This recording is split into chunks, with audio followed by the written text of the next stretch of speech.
Canadian Tire Motorsports Parks plays home to the 7th round of the PolarGT $1,000 Cup here live on GlacierTV, and it's going to be one of the trickiest, toughest tracks that these drivers go to all season. This track is all about momentum with fast, sweeping corners, and these guys have got to make sure they keep it on the racetrack because the grass is oh so slippery here. Put one wheel outside the racetrack and there is a chance that you could end up into either one of the Armco barriers or one of the tyres.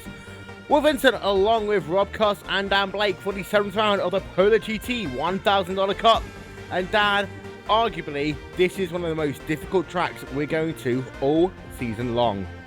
As you said before, it's very much momentum based. I think also the second corner, Clayton corner, is one which can catch people out as well. The downhill corner, I've seen in races before, 2 or 3 cars end up into the barrier. So that'll be on the first lap, probably a very interesting corner to see what happens down as they go into turn 2. So right now we have ourselves about 5 minutes left in warm-up. Live picture should be on your screen any moment now.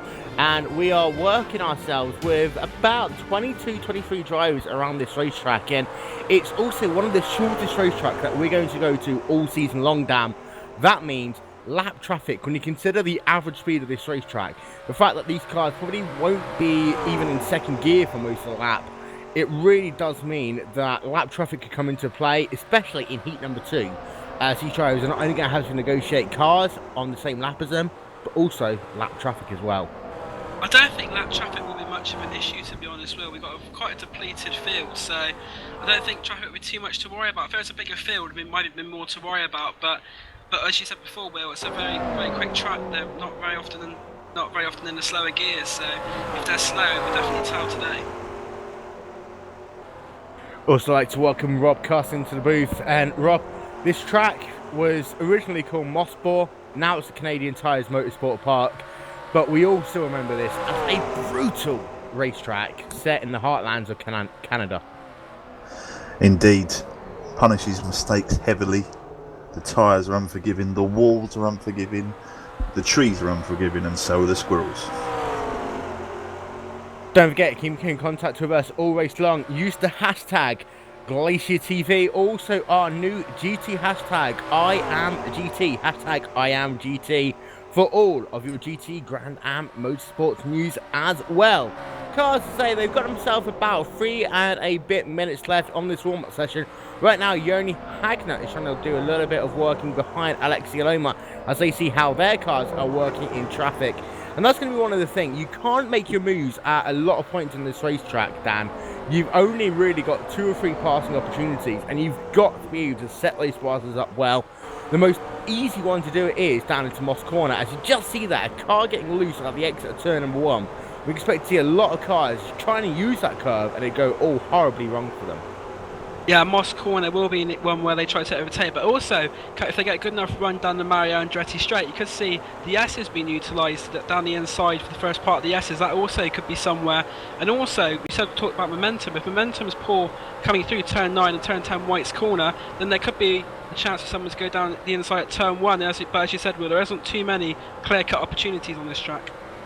Very, very difficult racetrack indeed. And for those of you who are new to PolarGT, we'll be racing first of all for 30 minutes in heat number 1. We'll be then racing for 35 minutes in heat number 2. Heat number 2 will also have a rolling start compared to the standing start that we'll have for heat number 1. You see the championship standings up on your screen momentarily, and it's an important part of the season. We're deep into the second half of the season now, Dan. There's still plenty to play for in the championship, and a race like this, you can gain a lot of points. You can also lose a lot of ground to the guys that you're trying to make up ground on the championship. Yeah, also with us coming now into the second half of the season, the points mean even more than ever. But as we said before, Nobby Kiss is at the front of the championship. He's got quite a solid lead to Dave Geeling. But the battle from 3rd downwards is going to be interesting. This prize is all the way down to 10th place, so everyone still has something to play for at the moment. And also the hard charger award is still yet to be decided. You'll see also the prize pool will be up on your screen now. And for Nobby Kiss right now, he is in pole position to get that $450 for winning this championship. He right now is leading the point standings by 128 points over Dave Gimmick. Of course, that can all change in a blink of the eye in the PolarGT $1,000 Cup. Alexia Loma, for the time being, he's about 200 and something points back, so he will have to have a lot of good fortune in the last 4 rounds of the championships. Paul Ilbrink for the Radicals running in 4th, Marcus Girac in 5th, and Philip Hildebrand, Enzo Benito, Yoni Hagner, Christian Zimzak, and Anthony Rosselli. They round out your top 10. You talk about that. You talk about the top 10, though, Rob. It is critical for drivers to get consistent finishes in the PolarGT Championship. We've seen that to be the case all season long. With small field here today, you've got to make sure that you don't get caught up in an accident on lap number 1. Then you've got to make sure you get yourself a top 10 finish in both heats. You're going to have any chance of getting good points coming out of this round in Canada.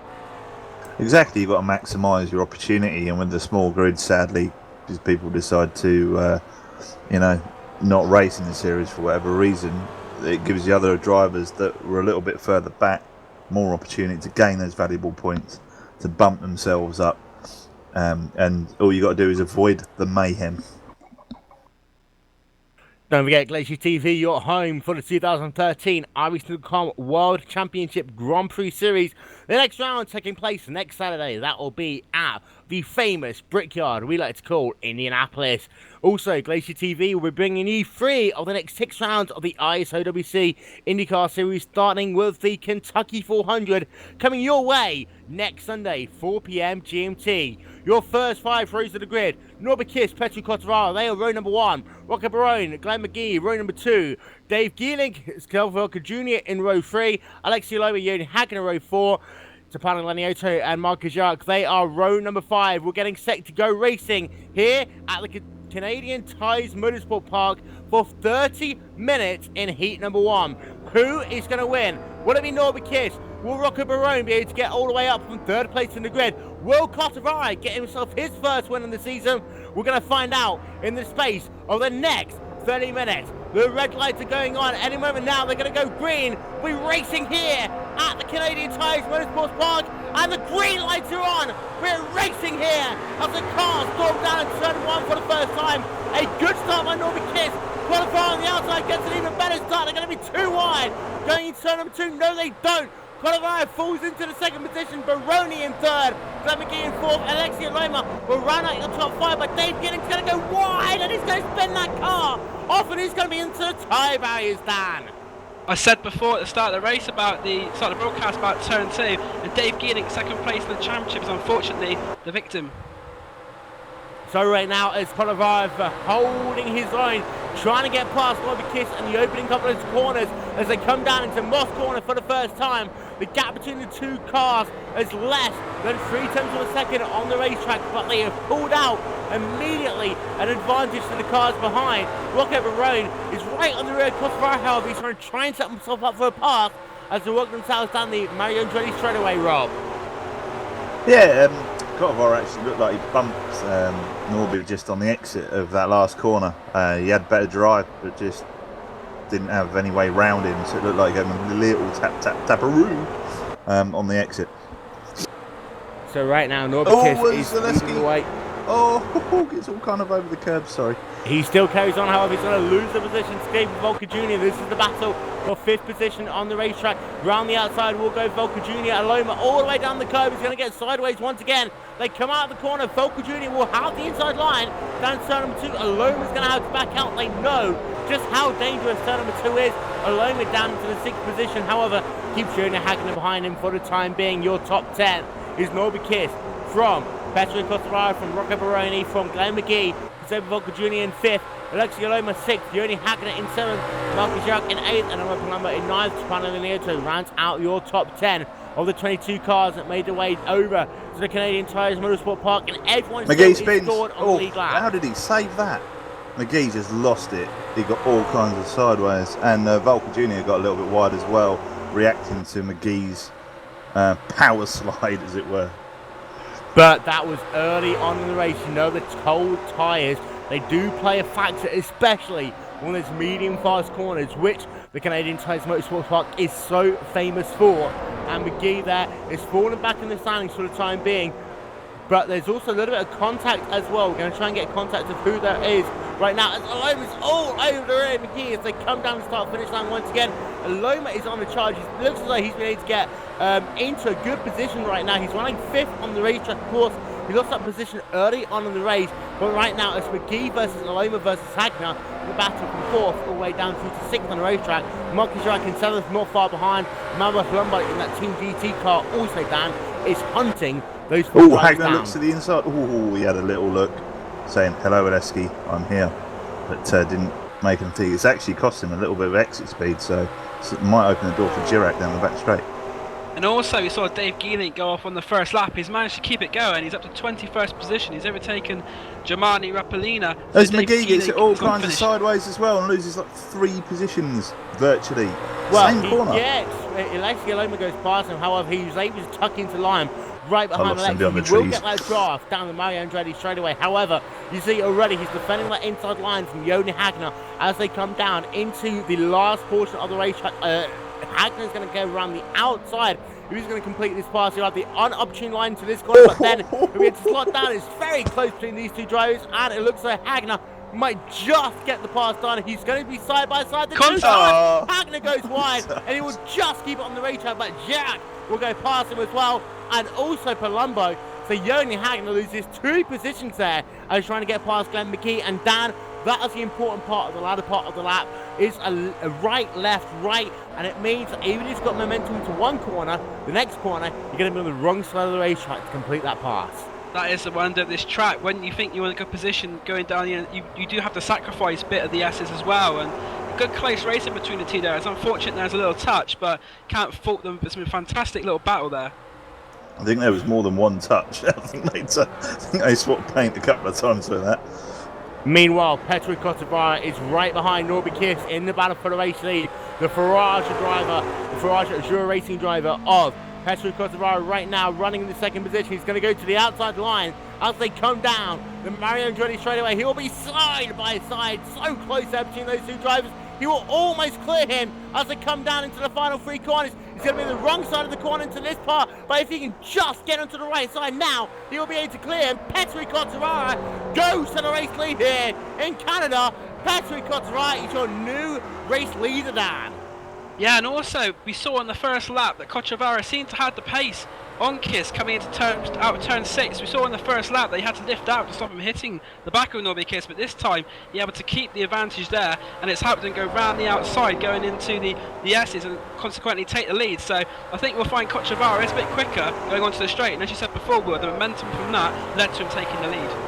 So it's going to be very interesting the next couple of laps. We need to make sure that Kotavara doesn't use too much of his tyres too early on in this race. Don't forget, heat number 1, a 30-minute race. Heat number 2, a 35-minute race. The rolling start also for heat number 2 will come into play as well. But right now, as they come down into Mosport corner, Norby Kiss almost slams into the rear of Petru Kotavara. This is the battle for the race lead. Kiss doesn't get the perfect run out of Mosport corner, but he's still close behind. You'll see this as they run down. Then Mario Andretti straight away once again. You'll see Norby Kiss will try perhaps to look like car to the outside. Kotavara's going to defend the inside, but here comes Kiss. Once again, he'll try to take back the race lead. It's all going to happen now in the next couple of corners down in turn number 8. And Kotavara's got the inside line, but Norby Kiss will retake the race lead here. And this is the battle for the race lead. And Kotavara trying to come back here now. But Norby Kiss retakes the race lead, and Kotavara is not happy with that at all, Rob. Yeah, it's a crazy battle. He's going to look to go back again.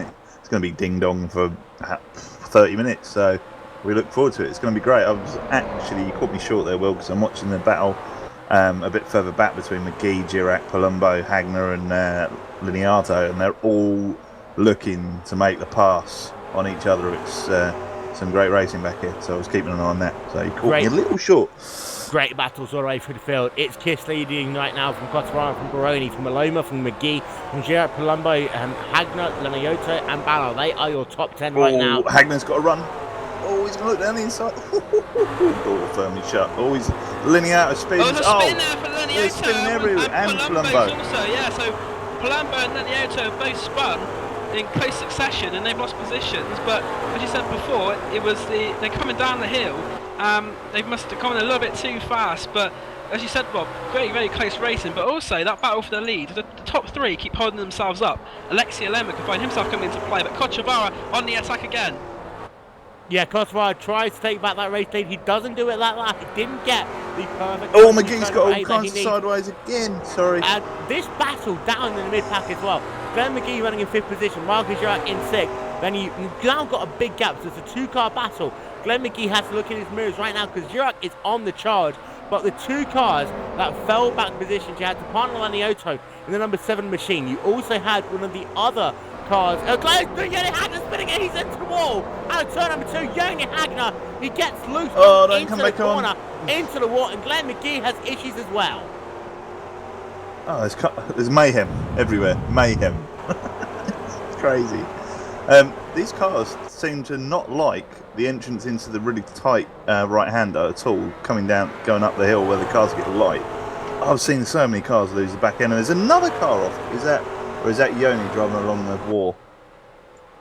We'll get confirmation of that. We're going to show you a couple of replays. The first one being Tapana Laniotto spin, and that was down in turn number 8 of the racetrack. In fact, no, turn number 2 of the racetrack even. I'll take that back. But Cochavara is still trying to work on Norby Kiss. We have got one of the closest battles we've had in pro history. Oh, in the battle Cochavara maybe a little bit wide there. It's like Rocco Barone getting closer. This is a 4-car battle coming. And now because Alexi is on the hunt. Alexi Alema, I said before, he was catching, and he's near enough right in the back of Rocco Barone now, so it's going to be a 4-car battle for the lead, and I think this is going to be the main attention of our cameras for the foreseeable future, because this turned into quite a battle. I think that was Esteban Ballard actually re-get joined and went into the car that I saw going off was Ballard against the fence. I think Ballard's out of the race as well, so I think Esteban Ballard may be our first retirement of the day. Indeed, he slept well down the order. You saw the incident that happened to Manuel Laniotto there. Just to let you know as well, Alexi Aloma coming out of turn number 3 of the racetrack, getting a little bit sideways. That's going to cost him a little bit of momentum, and he wanted to be close to those top 3 drivers as they worked themselves out of Moss Corner along this long back straightaway they call the Mario Andretti straightaway to make sure he was in draft range. He's just out of it for the time being. But Alexi Aloma's last lap, a 117.074. That was close to his fastest lap of the race. Rocco Barone ahead of him, his fastest lap of the race, a 116.472. Cochavara's fastest lap of the race, a 116.511. And Norby Kiss, a 116.652. So Kiss right now is driving just to keep on the race lead. And when you consider his qualifying pace, Dan, he really is not working in race spec. Oh, sorry, further down the field, there's quite a bit of battling going on. We've got Anthony Rosselli, Emmanuel Palumbo, Tobias Shani and Casper Volker Jr. Rosselli trying to make the move on Paloma, couldn't quite make it stick there in the S's. Now, this is the opportunity that Casper Volker Jr. may be needed to catch him up, but as we've heard before, the battles all down the field are certainly, there's a long train of them from about 7th place onwards, and they're literally tail to tail, bumper to bumper near enough, but be interesting to watch that for the next lap or so. And also Glenn McGee's been able to get past Marcus Jurk's been able to get himself past Glenn McGee. Marcus Jurk moves himself up into the top 5 in this race. McGee down into the 6th position. Dom Duhan running in the 7th spot as well these right now. Ferrari racing cars are all over Norby Kiss's back door. All over him like a rash. And we're all on board right now with Rocco Barone as they come down into the Mario Andretti straightaway. Who wants to care about Marco Andretti? The Mario Andretti straightaway as they work themselves down to turns number 8, 9 and 10 once again. And the Ferrari cars might be able to work together if they do this properly. Cochavara is still within half a second of Cochavara, and you have Rocco Barone still within half a second of Cochavara. Those 3 drivers last time by were separated by just 0.6 of a second as they came past the start-finish line. We'll get confirmation of what their times are this time by, and Norby Kiss to Rocco Barone, first through third, separated by less than 2/3 of a second on the racetrack, Rob. I think Cochavara needs to let Barone go. I think Barone's quicker. Just coming out of the corners, he seems to have a lot more drive. He seems to be a lot quicker on the exit, as it's showing right now. So, yeah, Cochavara needs to sort of maybe let him go, let him fight Norby for a bit, and then pick up the scraps. But we know there's no multi-21 over in Ferrari Racing. Quartararo wants to get this win as much as anyone. And we saw earlier on in the race, actually, that Quartararo is able to get at least alongside Norby Kiss. Perhaps he took too much of his tyres early on in the race. Perhaps he might realise that Baroni is faster than him. But meanwhile, going to turn our attention to Anthony Rosselli as they battle on the racetrack right now. And it looks as though Rosselli has fallen down a lot of positions. He was scored in 13th at the start of this lap. He's fallen down to 19th. He went off in turn number 1, and that was a crash with Xavier Volker Jr. coming down into the first corner of the racetrack. And it looks as though Volker Jr. just tapped Rosselli there. Both of them spun around. Rosselli went into the barriers, and also you had Tobias Zerny go off as well there. And also Dom Duhan is also just been passed there by Henry Vierock. So once again, Dom Duhan losing positions in the middle parts of this race. Henry Vierock is now up into the 7th position on the racetrack, Dan. Yeah, it's a similar move to what we saw for the lead. They've been setting themselves up down the Mario Andretti straightaway, and then fighting it through side by side through the S's. And Dom Duhan has lost that 7th place to Henry Vierock, but there's lots of cars fighting still behind them. Got Tapani Leniotto sniffing around as well, the back of Dom Duhan. Dom Duhan maybe went slightly wide there going into turn 2, but he's managed to keep the position. But Vierock has pulled away just that ever couple more tenths there. I wouldn't want to go around sniffing the back of Dom Duhan, to be fair, would you? Very funny. Don't forget, Sports Car Weekly coming your way on Glacier TV in just a couple of weeks' time. If you're interested, head over to GlacierTV.com for more information, or to our Facebook page, Glacier TV on Facebook. Meanwhile, your battle for the race lead, it is still a three-way battle between Norby Kiss, Petru Quartararo, and Rocco Baroni. Quartararo is going to go to the outside, but he's not going to be close enough. He almost touches Norby Kiss there as they come down into turn number 8. He's going to have to fall back into line into turn number 9. And that's one of the things, Dan. It's a left, right complex. Quartararo can get alongside down in turn 8. He's not got the momentum to hold it into turn 9. No, because as you said before, he had the right line coming out the outside, but then he lost the momentum, and a little bit of Robbins racing there from the two of them, but they've been able to carry on. I think Rocco Barone in 3rd place probably also. It was a bit of a sigh of relief there that he didn't have to make any avoided that action there. Just a word of note, sorry. Obviously with the reverse grid, that means Volker Jr. is currently out of the race. He's in P20. He's actually going to start from pole. Indeed, yeah, and that's something that works with a small grid, because of the fact that the top 20 will get themselves inverted. But meanwhile, we're going to turn our attention to Paul Ilbring. He right now is running in the 10th position on the racetrack. He is trying to work with Tapani Leniotto, and he's lost the position actually to Rambo Palumbo right now. So Ilbring is down to 11th position. But what a battle right now between Leniotto, Palumbo, and Paul Ilbring on the racetrack. Quartararo's looking as well. Quartararo's in. He's looking. Sorry to cut you off there, Will. This battle's going on everywhere. This is wicked up the front. Quartararo looking to the inside again, going into the last turn. Can't quite get it done. Took a lot of that inside curve. Here comes Barone. Yeah, he's trying too hard on the entry. He kind of just needs to suck it up a little bit and try and get it on the exit. It's where he's losing his time all the time. And also on that back of that big midfield pack, Dave Geelink has managed to catch them up. So Dave Geelink currently in 13th position. He went off on the first lap, but he's got quite a few positions in front of him there. So some very, very good chance that Geelink gets some more points if he can get past these drivers. I can imagine what's going through Rocco Barone. He's like, Mamma mia, Dagliadelli, get out of my way, I need to go fast. That's what he's saying. That's what he's actually saying right now. But right now, Quartararo, if he can get, see, he's not got a good run out of this corner once again. And that's going to hurt him all the way down the Mario Andretti straightaway. And Norby Kiss right now is keeping this race lead because of the fact Quartararo can't get past him. Rocco Barone in that 3rd position arguably has the best tyres out of the top 3, but isn't able to do anything about that, Dan. No, because Quartararo won't let him pass. They are teammates, but Petteri Quartararo has got a very, very strong spirit. He wants to win every race, and rightly so.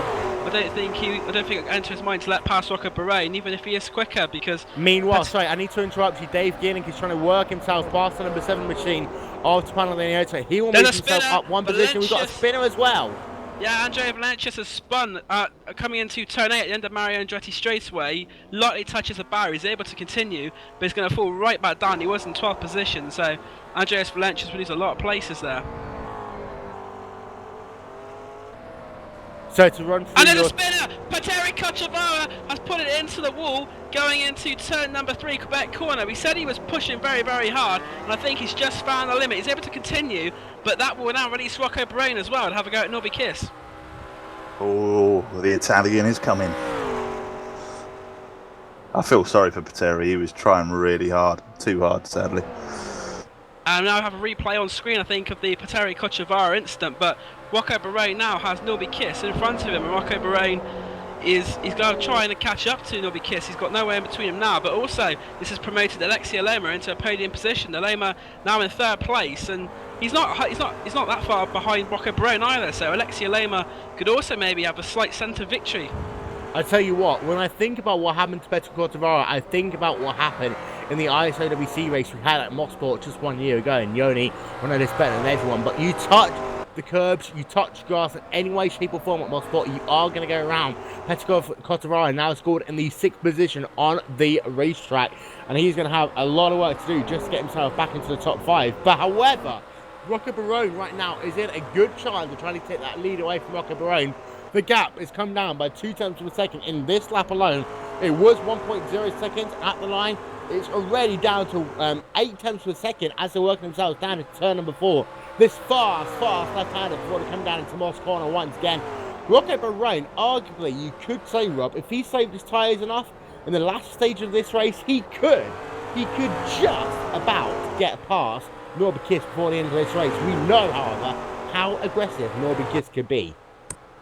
I think Rocco's got the quicker car. Those Ferrari racing cars look absolutely dialed on this track, apart from touching the curb, obviously. But they do look really, really quick. And I think this is Rocco's race, to be fair. I think Norby will try too hard, but and get a little loose. That's my prediction. I think Rocco's like there. He's just lost it going into last turn, got all kinds of sideways, leaving tyre marks everywhere, and Rocco is now attached to his back door, almost. Meanwhile, Mamo Palumbo's lost himself a couple of positions on the racetrack as well. He's fallen way down the order. But we're going to turn attention right now to Dave Geeling. He's currently scored 10th position on the racetrack. He's trying to hunt down Howard Mitchenharder in the battle for 12th position. We've got a big spin as well. That's one of the Glacier racing cars, and that was Dom Joey as well. No, I don't. I actually think it's Stefano Leniotto. It's Stefano Leniotto, actually. Our timing scoring was wrong, but Stefano Leniotto loses it in the final corner. Catching Norby as well. But that incident with Stefano Leniotto, it happened down in the final corner. He just touched Dom Duhan. Duhan goes around at the same time as well. They both have lost a ton of positions. We're going to turn our attention back to that battle for the race lead. Rocco Barone is now within 4 tenths of a second of Norby Kiss in that battle for the race lead. Down 2 more laps, and he will be right on the trail of him. Yeah, it's really, Rocco Barone is in the box seat at the moment, but in that last lap was also back in mid-pack, quite a scary moment. Tobias Sherney had a spin coming out of turn 6. He was in the middle of the track, and that the cars went to go round. I don't think anyone hit him. He was quite lucky there, but at the front, as we said, Rocco Barone right on the back of Norby Kiss. They managed to drop Alexia Lema now, and Rocco Barone is under 3 tenths away from Norby Kiss, so I think we might see a move in the near future from Rocco Barone, because I think he has got the quicker car at the moment. Yeah, we're going to find out. In fact, we're going to go on board with Rocco Barone this time. Bryce will work themselves out of turn number 2. He's got to get himself good momentum for the next couple of corners. They come out of turn 2, down in turn 3. This right-hander, make sure you don't use any of the curb here. It's so dangerous if you do so. It's a wide corner. Then you come out of it, down in turn number 4. A sweeping left-hander. You've got to be on the brakes pretty much as soon as you exit the corner, however, down into that double apex right handle, it's called Moss corner. If Rocco Barone can get a good run off here, he'll be able to try and put himself alongside Norby Kiss. You know you're going to have to go around the long way around here. And the way it works, you turn right. It's not going to happen this time by though, Rob. You go right, you go left, then you go right. For Barone, he's going to have to do it the hard way. And he's going to have to make sure he gets a good momentum so he can at least get past through the left-hander so he can be clear as they come down to turn 1. He's going to try and make a move, not quite close enough. Not quite close enough. Anyway, every pass around Norby's hard. He's not easy. So he's going to make him work for it. But I think Rocco's a smart driver, so he'll just chill there for a bit and just let him know he's there and see if he can force Norby to make a little bit of a mistake so he can get a run. Just like to give a shout out to our 42 viewers on live stream. Woo! Hello. Woo! I'd also like to give out a shout to Yunus Akurin, the only person that's more difficult to pass than Norby Kissen. Yunus is more difficult to get into bed than Norby is to get past right now. But anyway, Rocky Bryan is still charging him down on the racetrack as they come down out of turn number 3. And Dom Duhan just spun it. And Dom Duhan's day is going from bad to worse, Dan. Yeah, Dom Duhan's been involved in a couple of incidents. We saw him leading that second pack from 7th position, and now he finds himself down in 15th. So Dom Duhan being extremely disappointed. He's still keeping on going there. Luckily, no one hits him, but I think Dom Duhan really will ruin this race because he's really had a tough time out there today so far. Here comes Rocco. He's going to be close. He might try and put that car to the outside lines to come down into the complex. He will be on the outside of this corner. He's going to actually be close and clear. He's going to go all the way around. He's always going to touch the grass. He doesn't get the job done. And damn, this shows how much you're going to have to try and pinch your car. It's actually Norby Kiss goes a little bit sideways, coming through turn at number 9 on the racetrack. That allows Baroni to stay close as they come out of turn number 10. But in turn 8, 9, and 10, Baroni was able to get side by side. The difficulty was he wasn't able to hold it close in the middle of the racetrack into He's got 8. a good run now, that cost him through 9. He won't be able to do anything, however, until the back straightaway once again. Well, unless he gets a bit and goes for a little lunge, just car off on the grass as well, just in front of them. So there's another car struggling. But yeah, Rocco Barone he knows that he's a little bit quicker, I think. But Norby Kiss is very, very hard to overtake, as we've all been saying. So it's a really good little battle going on there. But also, it'd be interesting to see behind them. We got the battle for 4th and 5th is quite close as well. Marcus Durant he's got a good run. Was with Gunn McGee, but no, back to the front. Rocco Barone, as Rob said, has got a very good run coming out of turn 6 Moss corner, and I think he'll probably try and get that outside line again if he can at the bottom, at the Mandrake Straight. He's got a good run. He's not quite going to be close enough. However, it does look as though Baroni's running a lot less wing than Norby Kiss. You see it already. Norby Kiss is using like one defensive move he's allowed to use under the terms of the PolarGT $1,000 Cup to try and hold back Rocco Baroni. However, Baroni, I think if he can just preserve those tires for another couple of laps, he'll be able to make a move in that last couple of laps. And also, don't forget, if you're in the last corner of the last lap, you can just switch that car from outside to inside and try and make that move happen coming out of the final corner, Rob. Indeed. All these McLarens are so touchy with their tyres. It's all about race management, and it's almost like endurance racing, but in sprint form. Because they go hot, they go cold, they have no grip, they have grip. You took car turns, it doesn't. It's so confusing. Me. Sorry.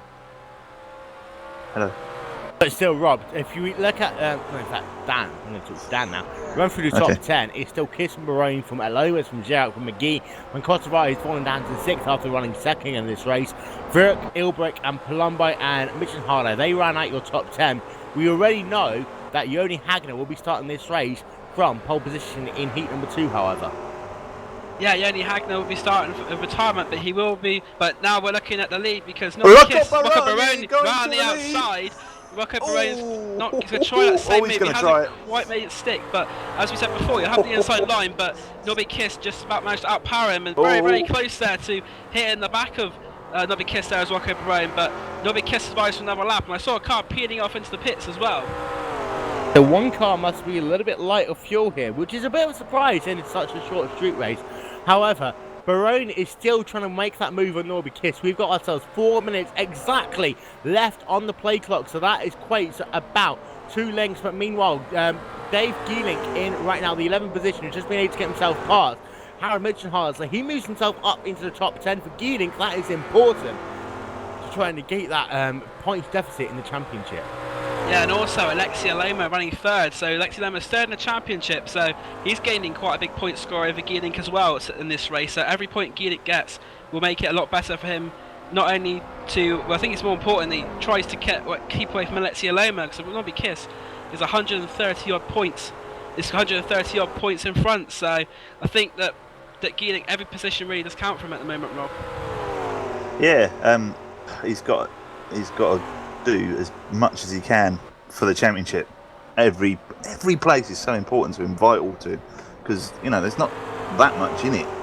But if Norby wins, then that's going to be a massive gap. As Rocco got a little bit closer that time up at the front, but not quite enough.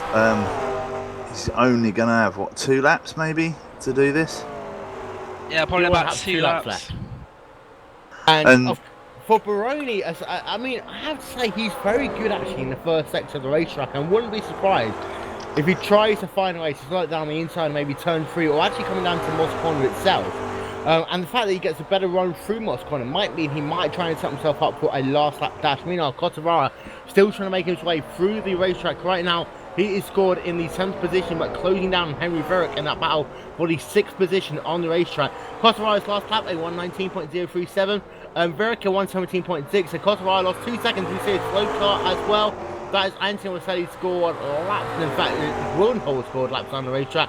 When we are going to turn our attention back to Rocco Baroni as they come down the Mario Andretti straightaway once again. He's not quite going to be close enough as they come down into turn number 8. He's going to try and put that car to the outside anyway. Now, this is the important thing. If he can do the cut under, he might be able to get himself a good run through the final corner. And I think right now what he's trying to do is set himself up for the last corner of the last lap. And try and get that sort of grandstand finish here at the Canadian Tire Motorsports Park, because Baroni has tried the outside line 3 times, 4 times at least. However, he might try something else on the last couple of laps, Dan. Yeah, we've just about got time for 2 more laps, and also talking about Petteri Kotavara, and he actually lost the place to Henry Verrick because Kotavara was in 6th position. He's going for the lead. Baroni's got the lead. He doesn't quite get it. The next corner is going to be a right-hander. Baroni has to get out of the gas though, because he knows if he was to have to go wide here, this would be the worst place to do it. Baroni tries to go for the race. He doesn't quite get it, but he's going to be so close as to come down to Moss Corner. Of course, race control will be looking at blocking right now from Norby Kiss, but Rocco Baroni is right there, and I think that was just setting himself up for the final lap of the race, but he is so close, he touches the curb just a little bit. That is going to hurt him, Dan, as they come down Mario Andretti straight away one more time. Yeah, Rocco Baroni, they're making a very uncharacteristic move. You couldn't see many moves made by turn 2 and 3, and Rocco Baroni on this last lap, it could be a case of win it or bin it. We know he's really trying hard to get past Nobby Kiss, and that move there just shows that he's willing to try something maybe that Nobby Kiss isn't expecting to get that glory of the win. They work themselves through turn number 9. Now they'll flick it to the right-hand side. Once again, they'll come past the flag stand, and this time by, the white flag will be in hand. 1 more lap to go here at the Canadian Tires Motorsport Park. Down in turn 1 once again. Baroni has got to do everything in his power to try and hold Norby Kiss off. We're staying with it for your race for the last lap, because anything can happen at this racetrack. And you see once again Baroni is very close to work themselves out of turn number 2. Not quite close enough to make a move, but if he can keep that momentum for the middle part of this racetrack and get a good run out of Moss Corner, not clip that curve like he did the last lap, he can at least have a chance to try and work it side by side as they come down into the last couple of corners of the racetrack. Here they come, down into Moss Corner once again. This is your battle for the race lead. Norby Kiss has led all but 1 lap in heat number 1 of the 7th round of the PolarGT $1,000 Cup. They come down into the best run he's Mario got. Andretti straightaway for the final time. Petteri Kotavara, meanwhile, has been able to do something over Henry Verrick, but we're going to keep our attention with Rocco Baroni because he's going to try and go to the outside one more time. The battle for the race lead is in the final 3 corners. Who will get it? It looks like Norby Kiss has got the inside line. And it looks like Baroni wasn't able to do anything in turn number 8. Into 9 they come. Into 10 they come. It looks as though that Norby Kiss will just be able to hold on. And he will claim victory in the first of today's heat. But Rocco Baroni, what a spiritual drive by him. He comes home in 2nd position. But Dan, Norby Kiss was able to just about hold on. Yeah, great drive from Norby Kiss. He had to defend very fiercely for both Petteri Kotavara and Rocco Baroni, but Norby Kiss showed his real class. He could have blocked more than he didn't, but yeah, definitely a great drive for Norby Kiss. And but they're kind of Topani Lenioto trying to make a move here onto Sherney coming through the S's, and I don't think he's quite going to make it, but that's a battle for 12th and 13th position. Tobias Cherney just about going to make it, but Topani Lenioto made sure he had to work for it. What a close race. I need a vodka. Oh, I need a vodka after that. Was awesome. You're That was English, you great. drink gin, not vodka. No, I drink Russian vodka. And I buy tea, 29 tanks or whatever they are. But no, that was amazing racing. That was probably one of my favourite races this season. We've got that done. but we still got a 35-minute rolling start race with top 20 cars inverted. We're going to start by running through your final race results. Norby Kiss wins in 30 minutes 32 seconds by just half a second there over Rocco Baroni. He put it all into the last 3 corners, wasn't able to get the momentum out of turn number 8, which cost him through 9 and 10, cost him the race win. Alexia Loma finishes in the 3rd position, Marcus Jurak in 4th. Then we have in 5th, Glenn McGee, 6th, Henry Voyak, 7th, Petru Kosovara, a disastrous race for him in some ways. Paul Elbrick in 8th, Amanda Palumbo in 9th, Dave Gilling runs out your top 10. Ricky Varge in 11th, Tobias Journey in 12th, Pano Lenioso 13th, and Milton Harder in 14th position, Dom Duhan in 15th, Yamari Rapilano in the 16th position, Anthony Rosselli in 17th, Wolfgang Waldenhorn in 18th, Andreas Valencius in 19th, Jenny Hagner will be starting the next race on pole position. He finishes in the 20th position. Volker Jr. is Van Barrel, the only 2 retirements out of the race. They will start the next race on 21st and 22nd on the grid. However, Norby Kiss was able to hold on to the race lead here.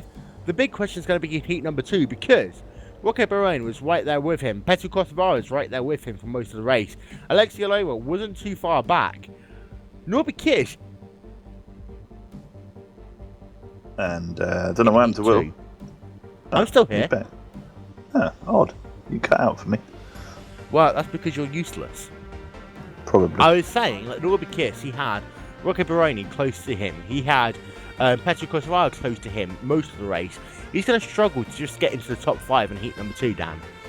Also think that another driver who will be looking at good results, Anthony Rosselli, starting from 4th position. He was involved in that incident earlier with Casper Volker Jr., but I think Anthony Rosselli is a driver who will probably be a contender for the win in this second race. Indeed. We're going to step aside for a couple of moments. We're going to show you a couple of promo videos, of course. We are GlacierTV.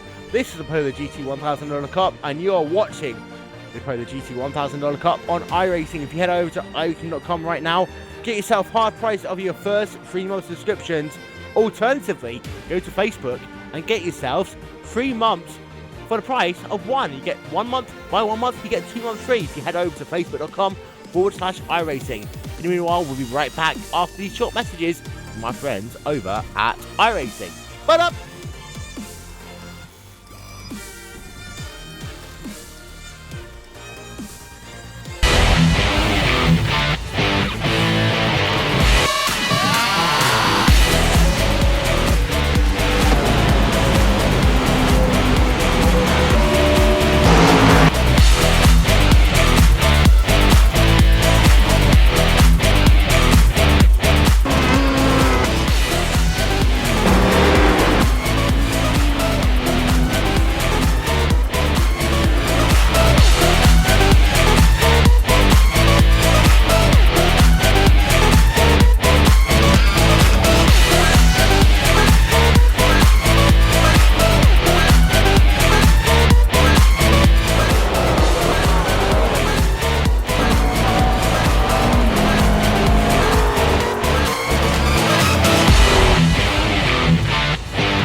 Time for those most famous words in motorsports. Drivers, start your engines!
Michael Conti comes up at a corner number 4 in the checkered flag. He wins his first NASCAR iRacing.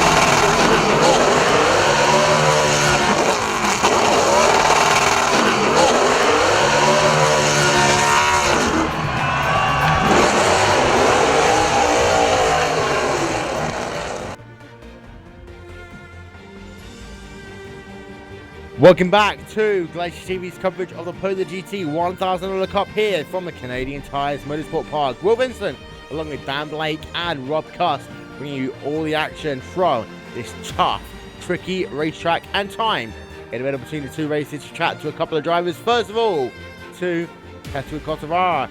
Petri, you had the chance to go to that race lead. At one point, you actually took that lead away from Little Bikis. You fell back into that second position, and then did a little bit of an incident which put you down into about a 7th spot on the racetrack. I like that really hard.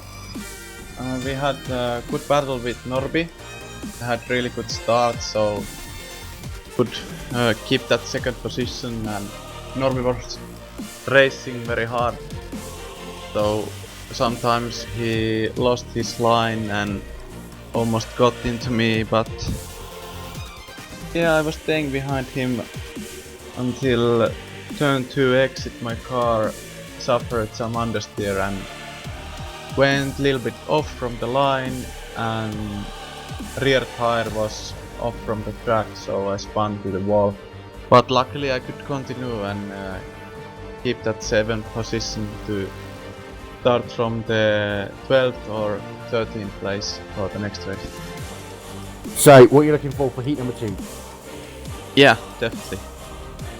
Well, I was asking you a question. What are you looking forward to in heat number 2? Oh, I'm trying to win this. Definitely. There we are. Petri Kotavara looking to take the win in heat number 2. Going to hand it over to Dan. He's standing by with Yoni Hagner. Yoni, a bit of a disappointing race for you not finishing, but you got the pole position for the reverse grid race. What actually happened to you in that first heat?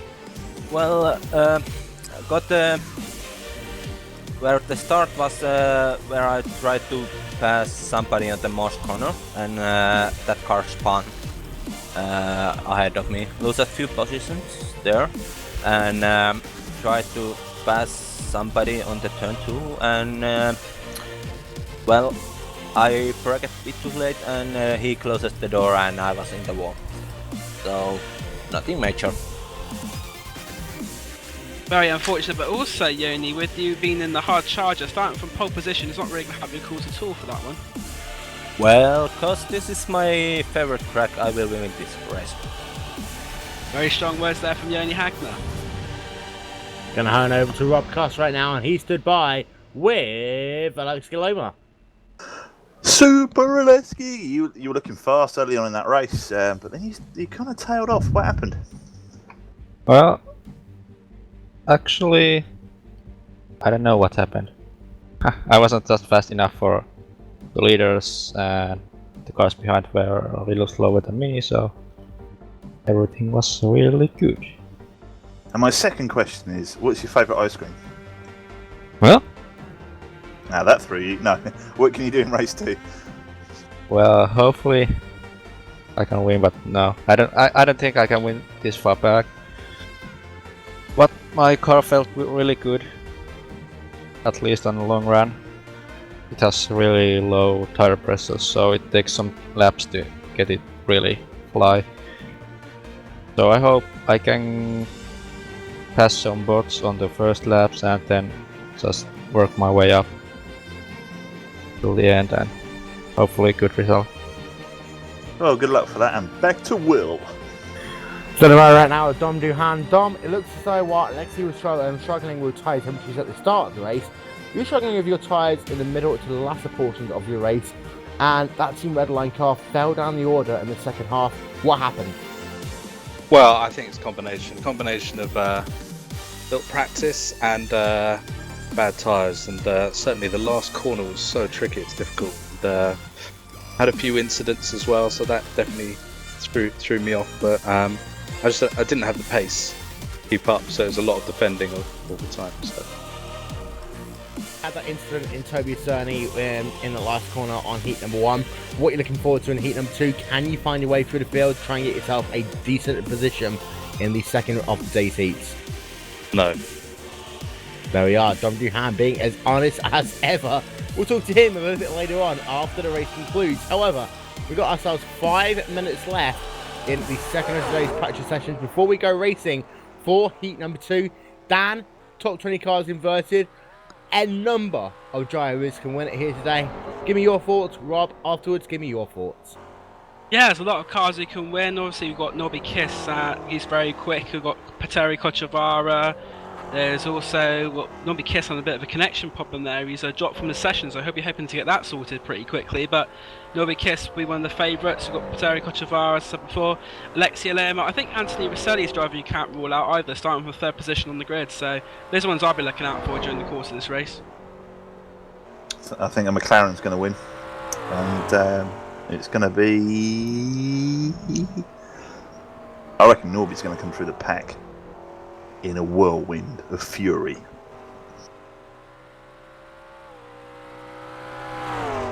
So, there are your 2 picks. My pick, I don't know. I think it's going to be...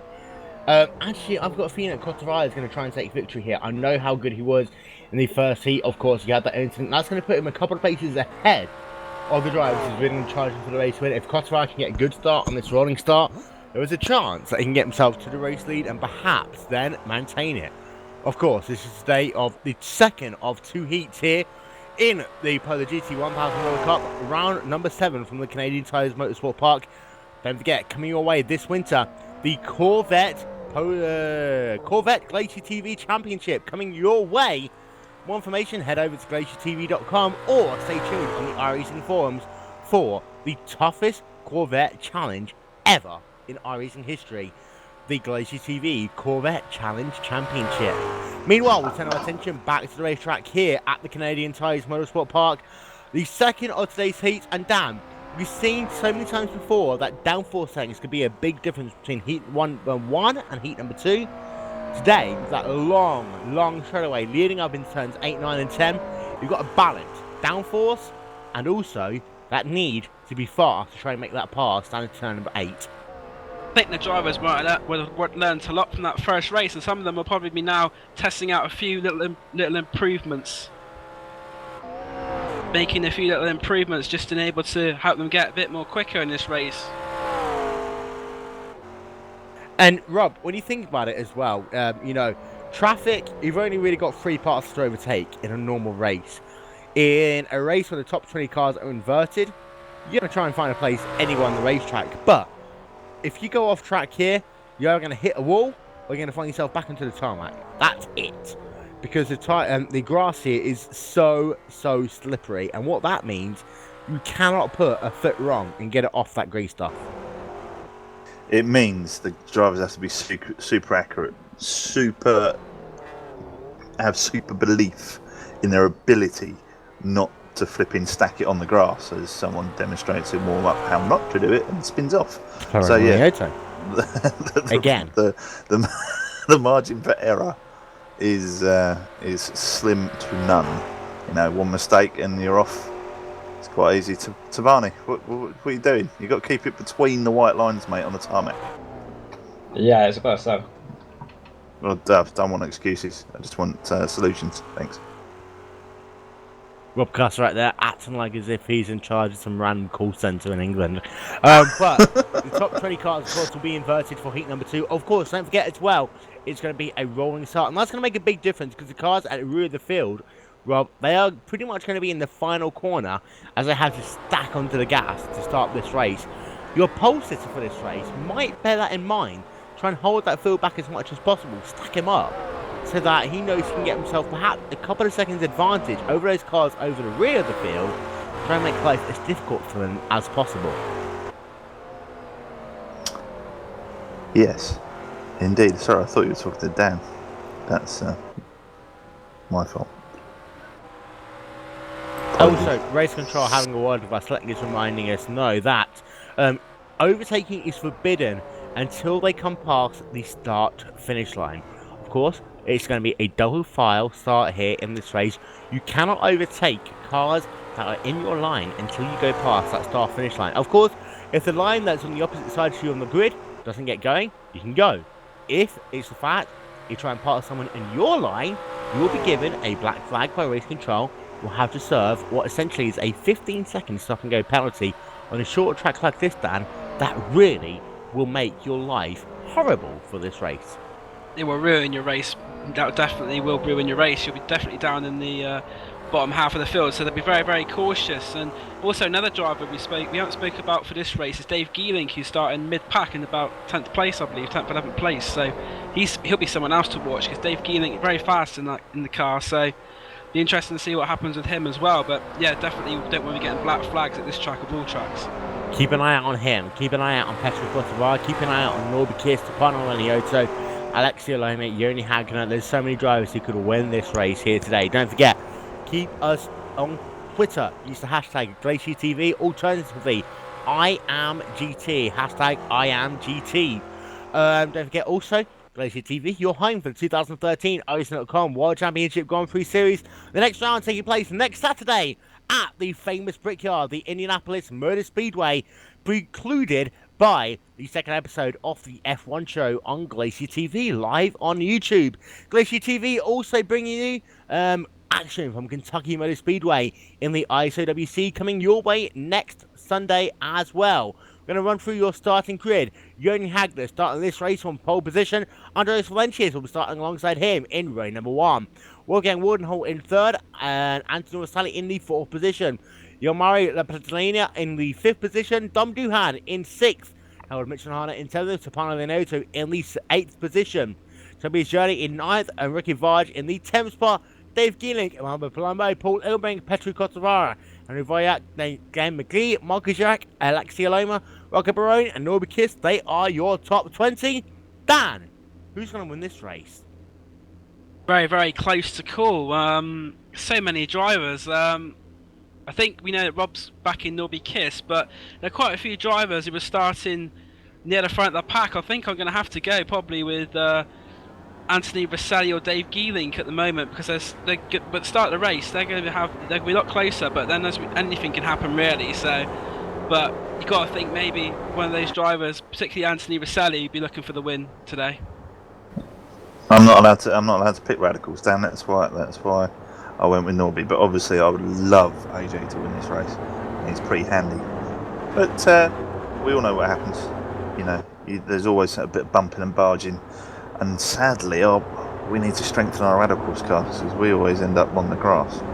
So hopefully that doesn't happen. But yeah, it would be great to see AJ win. This race is not brought to you by SteelSeries. SteelSeries supposedly wanting to be a sponsor in future Glacier TV Championship. SteelSeries, buy the headsets, maybe they'll sponsor us. Meanwhile, Joni Hagner leading the pace to lock themselves down in turn number 4 on the pace lap, and this is the critical part of the racetrack. From turn 4, turn 5, turn 6, leading onto that Mario Andretti straightaway, you're going to have good momentum through this section of the racetrack. You're going to have any chance of securing positions.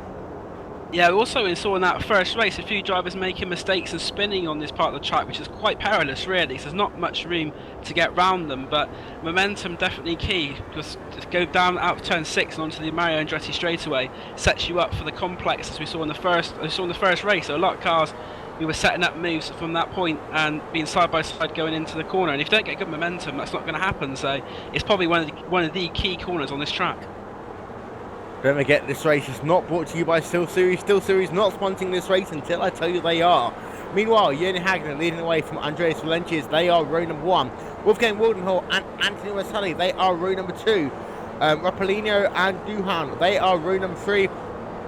Mitchenharder and Gladiato, they are row 4. And then it is Journey from Varge. They are row number 5. Pace car is putting ahead of the field right now, so working themselves down into turn number 8. We go set racing for 35 minutes here in the second of today's heat in the PolarGT $1,000 Cup. Norby Kiss completed the win in heat number 1 from Rocket Barone by just half a second on the racetrack. Alexia Loma came 3rd, Marcus Jack came 4th, Glenn McGee came 5th. Already, Jürgen Hagner building up the pace. The second round of the PolarGT $1,000 Cup here on Glacier TV is green as they all stand down in turn number 1 for the first time. Hagner leads the way, already from Valencias. Wardenhall in third position. Was Sadie already putting pressure on them as they got themselves down to turn number 3. Dan. Very, very slow start there from Wolfgang Wildenhauer. Yoni Hagner really got a good momentum. Oh, we got contact further back. There's cars off, sorry to interrupt, but there are cars off further back. Amano Palumbo is one of them. And Ricky Barge as well. Ricky Barge and Amano Palumbo are the 2 cars involved in that. I was down in turn number 2, Dan. You've talked just how dangerous that corner is. Yeah, it was very. Also, we saw in the first race it's dangerous, but also they're side by side going through turn 3 into the thing. Dave Geeling in the thick of the action, side by side. He's going to make a position up there on.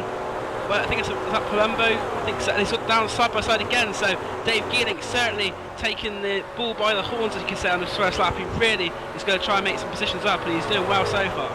Indeed, he's already trying to work on Rapalina as they come down into turn 8, 9 and 10 once again. And this is Dave Geeling. He's going to get that good pass completed. Now his next victim will be Topano Laniotto as he works himself on the racetrack through turn number 9 right now. Dave Geeling, he started this race in the 11th spot on the racetrack. Right now, he's up already into the 8th position. So he's your biggest mover so far in this race.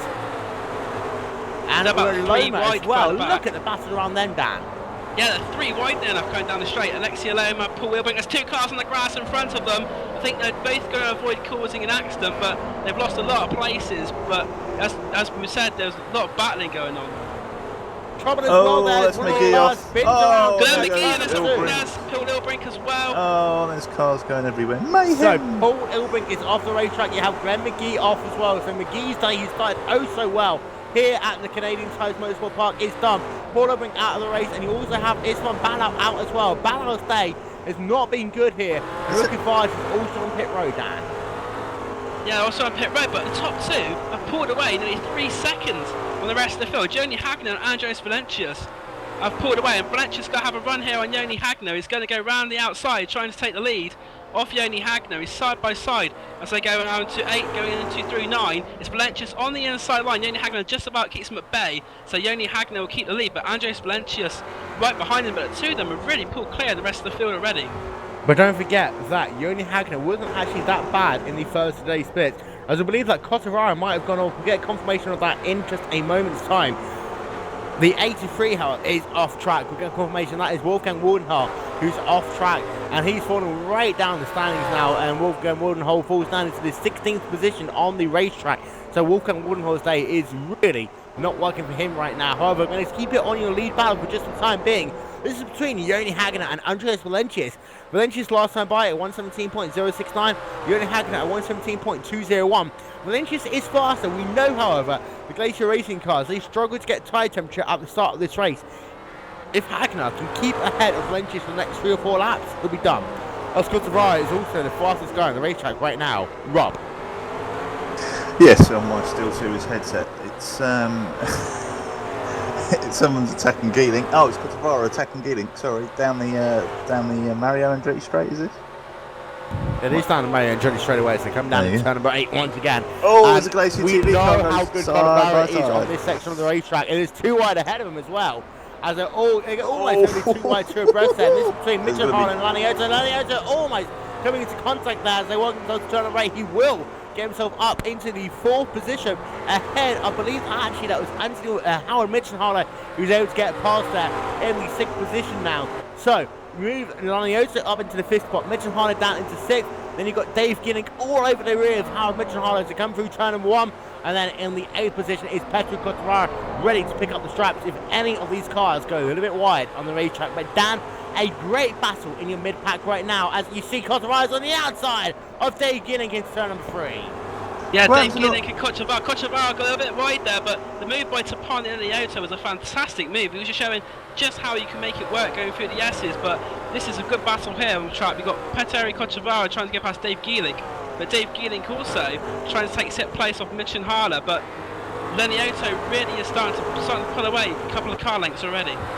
Yeah, and Loma's not far off the back of this. What happened to Norby Kiss? I must have missed something. He was in 11th. He worked his way up, and now he's back in 16th or 15th, which is great for Geeling. But Geeling needs to put the hammer down and get a few more cars between him and Norby. see if he can regain some of these points that he lost in the first race. Indeed, right now, Geeling has scored in the 7th position on the racetrack, and Robbie is scored down in the 15th position, and he is 4.4 seconds behind Zempa Volker Jr. in that battle for the 14th position on the racetrack. So Norby Kiss is not doing well right now. Dave Geeling will be able to close a little bit of that gap up if he can gain some more positions. He is right behind Howard Mitchenharder as they come out of turn number 1 once again. The issue of this racetrack is, though, Dan, you can make some clean, safe passes. There's also parts from this racetrack that is very, very risky. And it means if you go just a foot offline, you're going to put that car into the tyre barrier. And you see already down comes Dave Geeling into the inside of turn number 3. That's going to push Mitchenharder wide a little bit. They're going to be side by side as they come through turn 4 and turn 5. As they come down into Moss Corner. If Geeling can keep it good through the left hand, and they touch there, Geeling's going to go wide. He's going to lose a position there.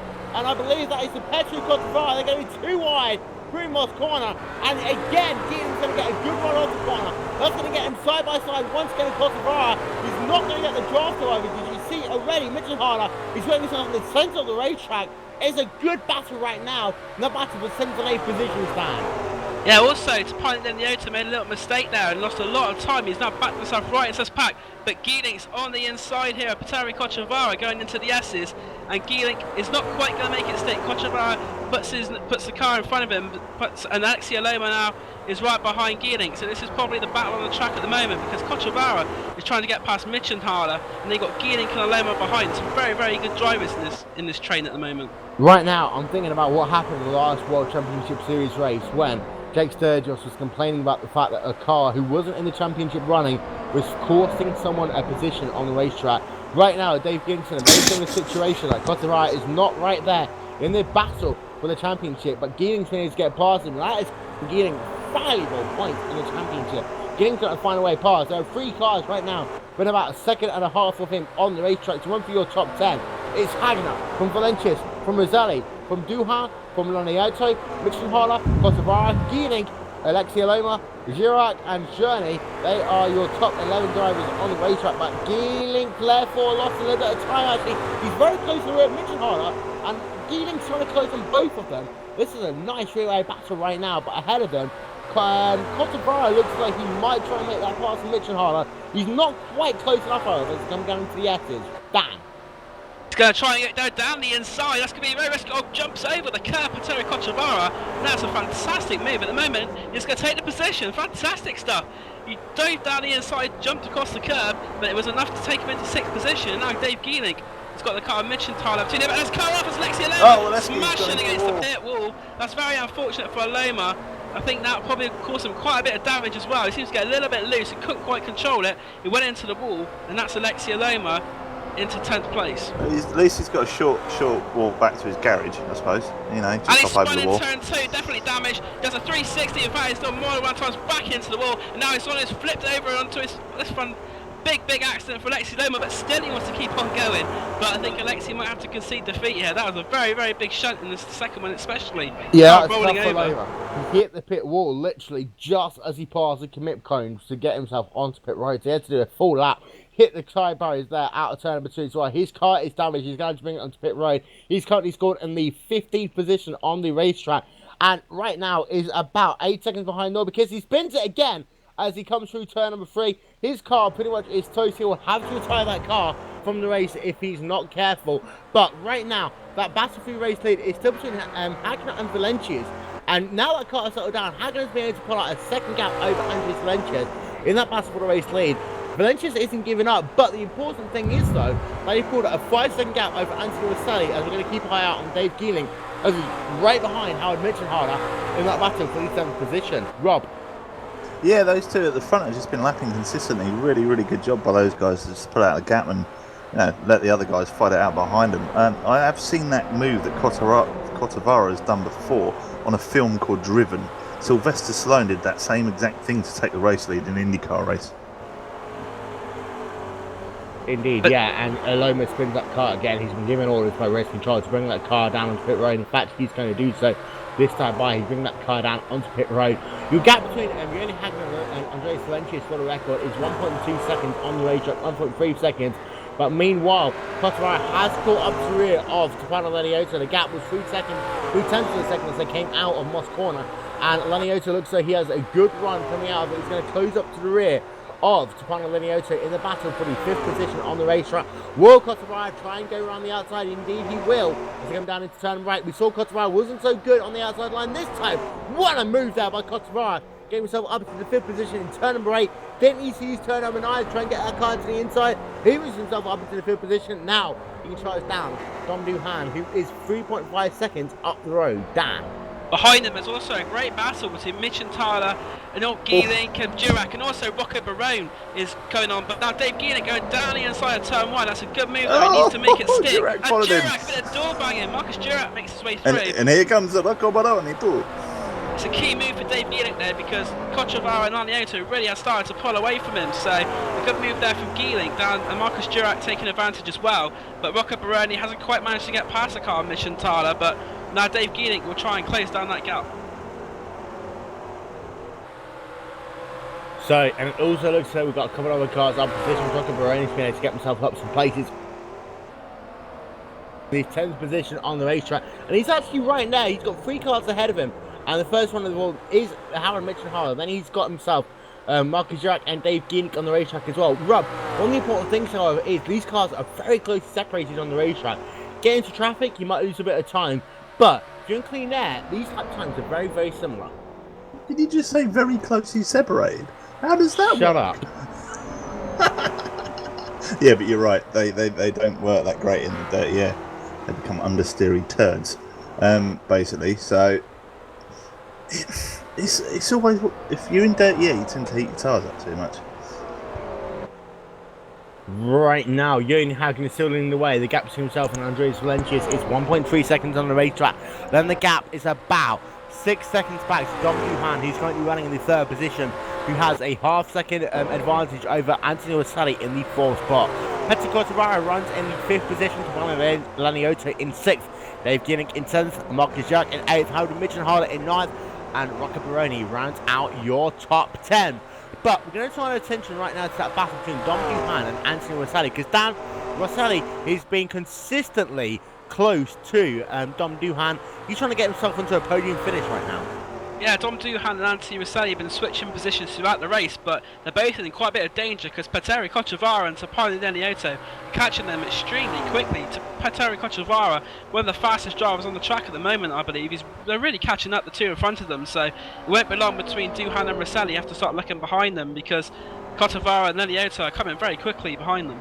Last time by, Petr Cotavara did a 117.109. Compare that to Antonio Rosselli's 119.315. So 2 seconds faster than last time by was Petr Cotavara as he tries to get himself onto a podium position here.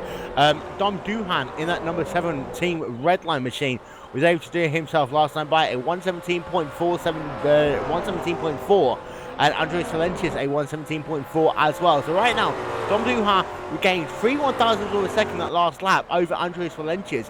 Antonio Rosselli wasn't able to get any time at all. Petr Cotavara, however, is gaining at the rate of about 3 tenths of a second. Now he's going to close up to those drivers. So for Cotavara, he's just got to keep his head down. We've still got 20 minutes left on the play clock, Rob. And for Cotavara, he just needs to be methodical about the way he gets through these drivers right now. Yeah, he just needs to get himself into a rhythm and just he is mighty quick. He just needs to settle into that rhythm, let his wheels do the talking, and he'll be fine. Howard Mitchenharder, however, we're going to keep our eye on him for the time being. He is going to get himself a good run, and he's going to get past, we believe, Marcus Durack. So Rocco Barone, in fact, he will be able to get past him there. So Howard Mitchenharder is able to get himself a position. We think, no, Barone's going to be on the outside. Will he just be able to get it? Barone, they touch there just a little bit, and that's going to cost Barone a little bit of time. And Mitchenharder will be able to keep that position as Barone has to stay in that 10th spot. Who try that cut under as they come out of turn number 10, down into turn 1. You see it already, Mitchenharder is defending down into turn number 1, but Barone's going to use all of that curve down on the inside. Turn number 2 is going to be left-handed. He's going to have to complete that pass now. It looks like he will just be able to do so. Rocco Barone up into the 9th position. He cuts across the nose there. Proud Mitchenharder, and that gets him a little bit loose. And that costs Mitchenharder a lot of time because you see already, Falco Jr. is past almost. But look at Norby Kiss down the outside line. Nobby Kiss, ridiculous. very good move there for Nobby Kiss. That was He's awesome. overtaken 2 cars there around the outside, and Nobby Kiss fires himself back into life. He was a bit further down the field than he wanted to be, but that is fantastic overtaking from Nobby Kiss through Quebec corner. A great job there by Nobby Kiss, and it shows just how much he wants this championship. Right now, he scored in the 9th position, 10th position even on the racetrack. But you keep your eye out on Nobby Kiss. You cannot discount him in any way, shape or form. His next victim in this race will be Rocket Baroni. He's 1.3 seconds ahead of him. We know the battles that Rocket Baroni and Nobby Kiss had in heat number 1. The question is going to be, however, can Baroni actually defend from Nobby Kiss in heat number 2 when he can feather the fact it's the other way around in heat number 1, Rob? Yeah, it's going to be interesting because, I don't know, they're both mighty quick, and they should just work as a pair and get as far up the field as they can. But they probably won't. But they should. That would be the common sense thing to do because they're both really fast, and get up to the podium spots, then battle it out. But I don't think that happened. I don't think Norby would do that. I think he'd just try and get past. Let's run through your top 10 with a little under 19 minutes left on the play clock. So we're approaching halfway distance in this, the second of today's heats in the PolarGT $1,000 Cup here on GlacierTV. You're going to hag leading away from Andreas Valencius. The gap right now is about 2.2 seconds on the racetrack. Dom Duhan in 3rd, Anthony Roselli in 4th, Petru Cotterara in 5th. But right now, Petru Cotterara is close to the rear of what's going to be a three-way battle in the battle for 3rd, 4th and 5th position on the racetrack. You see that Dom Duhan down to the inside actually of Andreas Valencius. He wasn't able to make the move stick, but as they come through turn number 9, you see he's going to cut off there, he's going to spin, and Dom Duhan loses a position there, 2 positions. He loses that 1st position actually to Petru Cotterara in the car. It looks like he just pushed Dom Duhan wide, and then it looks as though Tapano Lenioto is able to get past as well. But Dom Duhan, you have to say, lost out big time that move, losing 3 positions in the course of just 3 corners there, Dan. Yeah, he lost out going for the S's. Roselli was alongside him, and I don't think Geelink saw Petru Cotterara was there. Sort of, he went down on him and tried to. They think they just about touched, and Duhan lost out. But I don't think he saw that Cotterara was on his inside. He seemed to come down on Cotterara, but he's lost positions. Dave Geelink has gone up to 6th place now, so Dave Geelink now up into the top 6. Rob, that was close. That was mighty close. Mighty close. Some great racing there. Dan, in the meanwhile, however, that battle for the race lead, it's about 2.8 seconds as Cotterara's going to take P3 away from Anthony Roselli. He's going to be close, No, he's on the outside. He's trying to go around the outside. Oh, he's so late on the brakes. He's done it again. Done him. Like a kipper. Straight around the outside. See you later. Bye. Oh, come on, AJ, fight back. So Petru Cotterara puts himself up into 3rd position, and now he's got about 8 seconds if he wants to catch up to Andreas Valencius in 3rd position, into 2nd position. So the chase is on for Cotterara. He's still got about 20 minutes, 18 minutes or so in which to do it. He's got time. It'll be interesting to see what his times will be now he's in clear air. Yeah, well, we know that Ferrari McLarens are super fast. So, yeah, AJ needs to hang on the back of him and just stick on his back door and get him to tow him. As we look further back, we've got Dom Du and Marcus Girac going at it, and Girac just goes around the outside, which was another great move. We've seen a lot of on the brakes around the outside moves, which is fantastic racing, but ballsy on this racetrack because it could end up in the wall. Yeah, not much space to manoeuvre really on this track, and we're looking further back, and Dave Geelink in 5th position now, so he's managed to find a way past Tapani Lenioto, so the man 2nd in the championship has made up another position to 5th, and he's got Anthony Roselli and Petru Cotterara not too far in front of him as well, so Dave Geelink, you can also maybe see a podium in sight for him as well. He's in 5th position, but he's not too far behind Roselli and Cotterara. It's close, and the way this race is going to work is that you've got Valencius, who's still stuck 2.3 seconds behind Hagner and losing time right now.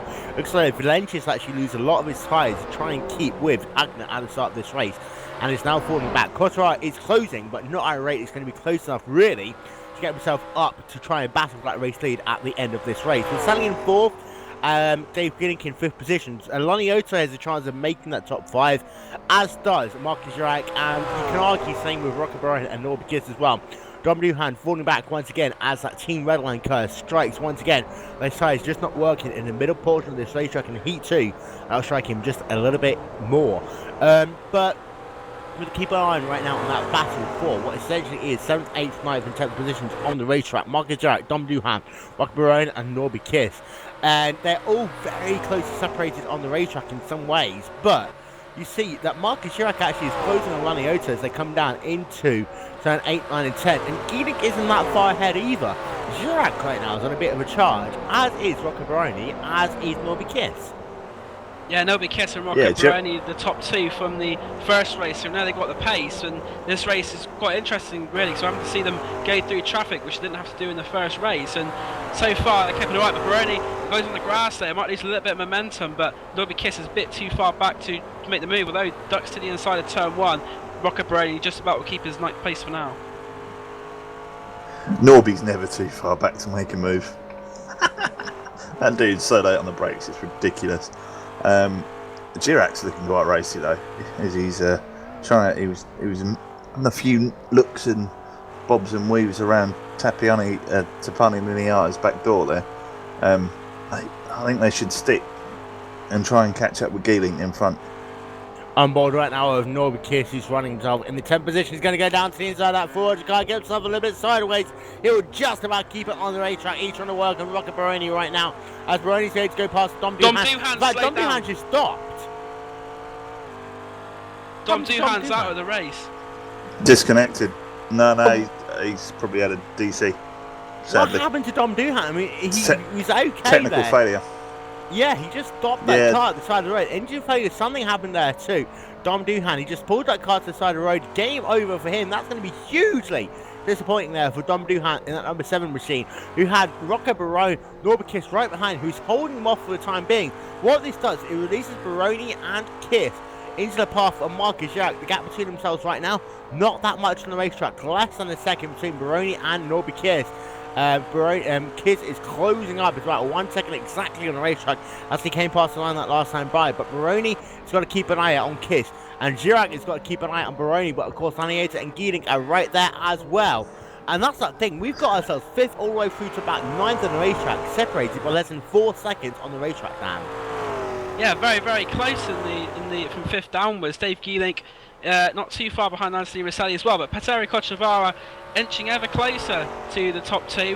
He's for the first time in this race, he's like under 10 seconds marks at 9.9. He's got about 6 seconds to Andres Valencias. Don't know, he's still got about 14 minutes to go, so I think Petteri Cochavara might just about be able to catch Valencias by the end. That'd be quite interesting to watch. But yeah, that battle further back for 5th, 6th, 7th down there. Some good drivers in there as well, but Rocket Barone and Norby Kiss, it's like a reversal of the first race, because now Norby Kiss is step behind Rocket Barone. Unihagen has managed to allow a 3.5 second lead, however, over Andres Valencias. And the gap, however, between Valencias and Cotavara has come down. We've got a car spinning. That is Marcus Jurek there, who's lost himself a ton of positions down at the last corner of the lap. And Marcus Jurek losing himself a lot of time there. We'll see exactly what happened to him. He was coming out actually of turn number 9. He gets himself a good run through there, and then down into turn number 10, touches the grass in the apex of the corner. Dan, we know if you hit the grass and you try and turn into the corner, you're gonna spin. Marcus Jurek loses himself about 3 positions on the racetrack. There you are, job done. Yeah, not the first time we've seen that today. People getting a bit of grass and then losing control and losing positions. As you said before, Will, this grass here at the Canadian Tire Motorsport Park is particularly treacherous. Also looks like Alexia Loma is out of the race. We'll figure out what happened to him momentarily. But I'm just trying to have a look to see whether he was just actually driving his car on the racetrack trying to make up laps. And indeed, that's what he was trying to do. But Alexia Loma is now going to be classified as out of the race in that number 13 car.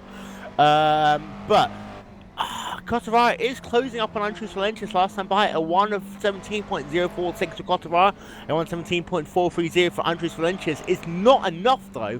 The amount of laps you have remaining, Rob. Exactly. Unless they make a mistake, which is easily done here. But I think Ioni's looking good for his first heat win of the PolarGT. Just a little shout out to everyone watching. Hi guys. Hope you're having fun watching this exciting racing as we are, because it is amazing. Will is... What are you drinking? Gin, apparently. Right, now I'm going to keep an eye on Petr Kotovara. We're on board with him as he works himself out of turn number 3, down into turn number 4, once again down in towards that Moss corner apex, that double right-hander. Very similar in some ways to the double apex at Oak Tree Corner for the Virginia International Raceway circuit, but with more gradient changes. And you come out that corner down to a long straightaway. You can compare that Madison Avenue to the Mario Andretti straightaway in many ways as well. A very long straightaway. The difference is at Virginia, you turn left and right. This time you turn right then left. And Kotovara is closed that gap once again. Last time by a 116.891 for Kotovara, a 117.3 for Andres Valencias. Dan, it's going to be close between Valencias and Kotovara. If Valencias puts a wheel wrong, Kotovara will be right there with him. Yeah, Petr Kotovara very quick, and also another driver who's inching closer is Dave Geelink. He's catching up Anthony Rosselli, so Dave Geelink in 5th position is slowly catching Anthony Rosselli, but I definitely think, as you said before, Will, that battle for 2nd place could be really tight towards the end of the race. So we're closing in, 8 minutes and 50 seconds left on the play clock as we're working ourselves here at the Canadian Tires Motorsports Park for the second heat of today's PolarGT $1,000 Cup. Round number 7. There are going to be 3 remaining races in the championship left after today. Of course, Nobikis is your race lead. Your championship leader, scored right now in the 8th position on the racetrack. Dave Geelink is ahead, but is not going to gain enough points to really make an impact in that championship. And for Nobikis right now, I think he's in that position where he can just stand his ground. He doesn't need to make any silly maneuvers because he's going to be guaranteed a top 10 if he doesn't put a foot wrong. Yeah, coming down the hill now towards turn 5 and 6, you've got a battle for 11th, 12th and 13th. Harold Mitchenthaler, Tobias Cherney and Henry Riot in very close proximity of each other. And Cherney be trying to get the run down the straight on Harold Mitchenthaler to try and take that position. But he's got to be careful because he's got Henry Riot who'll be looking to take advantage of any mistake by either the two in front of him. Rob? Yeah, it's... What he looks at the inside. Oh, it's the door. Why didn't you? I would have planted it up the inside. The door was wide open. It was ajar. He didn't use it. That was looks like. Is that Cherney on Mitchenthaler then? Yeah. Yeah, Cherney's the one in the middle, but Henry Virok's looking quite racy behind them as well. Yeah, if I was Virok, I'd be like just chilling, waiting there, because we know Mitchenthaler likes to defend pretty hard, so. It could be a bit of contact, means cars could lose a bit of momentum. And Rocco Baroni is off on the exit of turn 2. Turn 2 looks like it may have claimed another victim, and Rocco Baroni, who did so well in the first race to finish 2nd, unfortunately it looks like this race he's out of the race now, so very unfortunate there for Rocco Baroni, and that was coming out of turn 2, I believe. He does not want that to happen. That is really going to help your race leader, as Rocco Baroni is going to really struggle now in this race. But your top 5 is Hagner, still leading the way. The gap between himself and Andres Valencias is now 4.1 seconds. Petr Kotovara 8.9 seconds behind your race leader and closing up to the rear of Andres Valencias at the pace of about half a second a lap. He's running out of time, however. Anthony Rosselli in 4th. Dave Geelink, they ran out your top 5. Geelink, in my opinion, needs to get past Anthony Rosselli if he's going to have any chance of really gaining much ground in this championship. Rob. Yeah, he does. He needs to capitalise on this, but it looks like Norby's just made a spot as well. Obviously, with Rocco out of the race, so Norby's gained a spot, so he's only 2 spots back. That isn't going to, it's not going to cut it in a championship race at all. So Kotovara, however, is hammered down on the limit, flying like a man possessed. Just did a 116.666. Bit like you on a Saturday night then. Yeah, definitely. He is absolutely motoring. He wants P2. He can sense it. Is there enough time? Who knows? He will catch him, but it's just going to be... He's going to have one chance to get himself past. Don't forget, the last 3 rounds of the championship, the first race will take place at Phillip Island, a very similar track in many ways to Mosport. Fast, momentum racetrack. Then Road America, the stop-start racetrack that we know and love. The final race of the season will be taking place at Watkins Glen. That'll be... Geelink is all over the back door of Rossetti. Sorry, Will. How dare you? He'll break into the wall as well. Yeah, he'll break into the wall. Very, very lucky not to come out. Geeling was charging through that switchback section and almost got it done over AJ, but we'll see how that pans out, because there's a battle for P4. And that shows once again, Dan, the difficulties. If you try and do that switchback and you put yourself just a tiny bit offline, you are going to go off track, you are going to put yourself in the wall. And I think Norbikiss is remembering the fact that this is such a difficult racetrack, that if you get yourself a car offline, you could end your race without knowing in a heartbeat. And for Paul Ilbrink, he's now scored down in the 18th position, and it really is struggling. His car's just warming past him. Yeah, Norbikiss would have seen what happened to Rocco Pirelli just in front of him. You'll know firsthand just what can happen when you get it wrong, but it's Roy at the back of Tapani and then Yoto at the moment. We've got 4 minutes and 20 seconds left of this race, and Norbikiss can sense maybe 6th place. He's coming behind Tapani and then Yoto now. I think he's, as Rob said, he's never too far behind to make a move. It'd be interesting to see if that's what he does now. He made a little look down the inside, but not quite close enough there for Norbikiss. He will, however, try and perhaps get that cut back as he works himself through turns number 9 and 10 on the racetrack. Not going to be quite close enough this time by, but we know how aggressive Norbikiss can be. This is about the 6th position on the racetrack. Kiss gets a good run out of this corner. He might try and slow it down the inside. In fact, yes, he will. Down in turn 1, he pulls out, so he's not going to do it this time by, but Norbikiss is stalking Tonalani Yoto right now. As they work themselves out of turn 1, Kiss goes a little bit wide, and they exit of the corner as they come down to turn 2. And Tonalani Yoto spins it, and he keeps it on the racetrack. Kiss has nowhere to go. He doesn't quite hit him, but he will eventually get past him. Next corner is a right-hander. Lanioto can seize the position there, but how close was that there for Norbikiss? He almost gave that championship lead a huge dent there, and he was very lucky to not hit Tapani Yoto, Dan. That is heart in the mouth stuff there from Norbikiss, but Tapani Yoto did very, very well to recover there. Many drivers may have lost control, but Tapani Yoto kept on going, and he then just lost that one position to Norbikiss, so damage limitation there.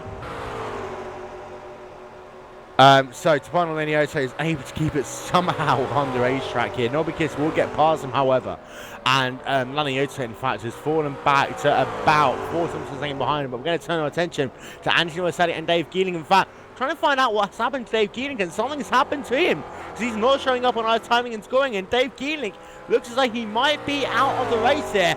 And this all happened down into turn number 8.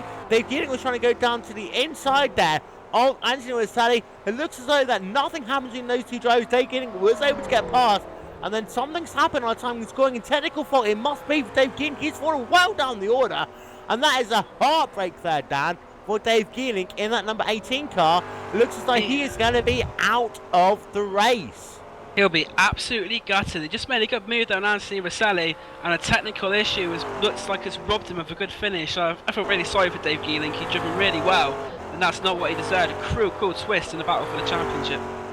He was side by side pretty much at the same time as Tapani Yoto. I really, really feel bad there for Dave Geeling. And Rob, tough luck there for the Alex Racing driver. Terrible luck for Dave Geeling. Feel disappointed for him, but the man on the move, Petteri Kotavara, is absolutely flying. He is only 10 car lengths back, roughly. They're on the same bit straight away. He can see him. He has target acquired and is charging like, I don't know. Last time by for Petteri Kotavara is a 116.830. Compare that to a 117.2 there for Andreas Valencius. Of course, as the fuel goes down, these cars will get faster. Fast start for Valencius, a 117.017. The fast start for Kotavara, a 116.547. So Kotavara is consistently faster than Andreas Valencius. We have ourselves 1 lap to go. In fact, are we even going to get that 1 lap to go? Pagano is working himself through Moss corner, so we will have 1 more lap to go in this race. Kotavara needs to push that car. He's 1.4 seconds behind. He will get 1 chance, Dan, 1 chance to get himself 2nd position in this race. Yeah, that one last chance. I think he'll be trying to set himself up down the Mario Andretti straight to get him on the S's. But before the race, I remember when I interviewed Jeremy Hagner, I mentioned to him about the hard charger. He was like, I'm going to win this race. And it looks like Jeremy Hagner is actually going to win the race, as he said. So fantastic drive from him. But Petteri Kotavara, I think he's going to have that 1 last chance, but he's going to have to make sure he makes it count, because it will be the only opportunity he gets. White flag in the air for Jürgen Hagner. Of course, he said to Dan at the start of this race, I am going to win this race. He had a lot of issues from Andreas Valencius at the start of the race. As soon as those tyres warmed up, he was able to pull away just enough to keep that momentum over Andreas Valencius. However, we've got battle still continuing on the racetrack, Rob. I'm just watching Cortavara. He's putting on a clinic on how to drive a McLaren. It is ridiculous. He could do this. He's actually quicker in the cut. Well, he's quicker everywhere. He's so quick. It's loony. It's like his car. It's like a scale electric car with a massive magnet. Meanwhile, you see that Cortavara is closing up as they're coming down to Moss Corner for the final time in this race. The checkered flag is in hand. This is the last lap of the race. Cortavara is P6 behind. It's going to be very, very close. He's going to be on the last corner of the last lap. He's going to have the chance to do so. So close between Petr Cortavara and Andreas Valencius in a battle for the second position.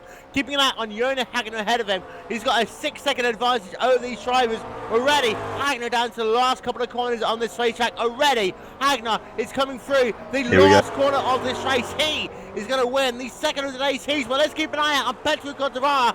What will happen to him? He won't be close enough to do it. He will just be 2 tenths per second behind as they come past the start-finish line. He won't get the job done.